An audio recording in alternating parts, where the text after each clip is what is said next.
मासू छक्का फुटबॉल खेलने गोल हमारे सारा ने होते जादू धांगरी ऐसी हलचल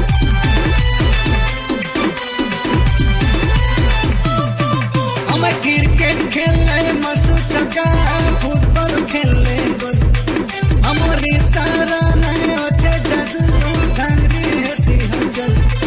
हमें कथा कहूँ जनता काम करूँ सेंता कथा कहूँ जनता काम करूँ सेंता स्टाइल मोर फेमस हेला हेला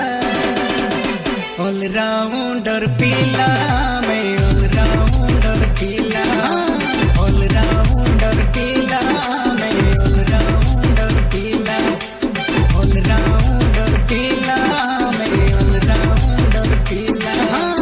ऑलराउंडर पीला मैं ऑलराउंडर पीला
डांस करूँ हंता गीत गाऊँ जनता डांस करूँ हंता हॉबी हमारे कहेला हेला ऑलराउंडर पीला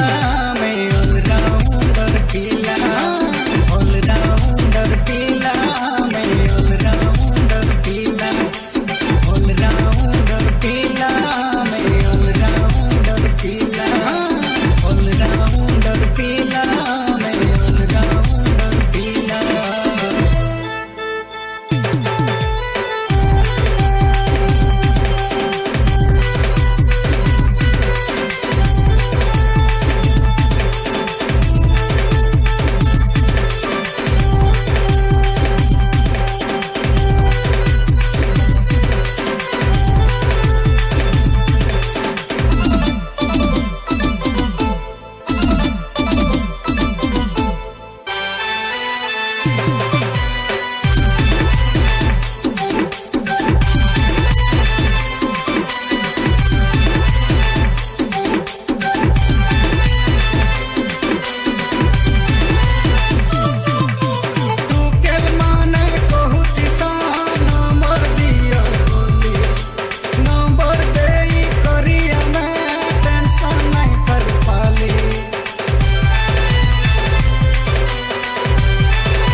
ऑलराउंडर पीला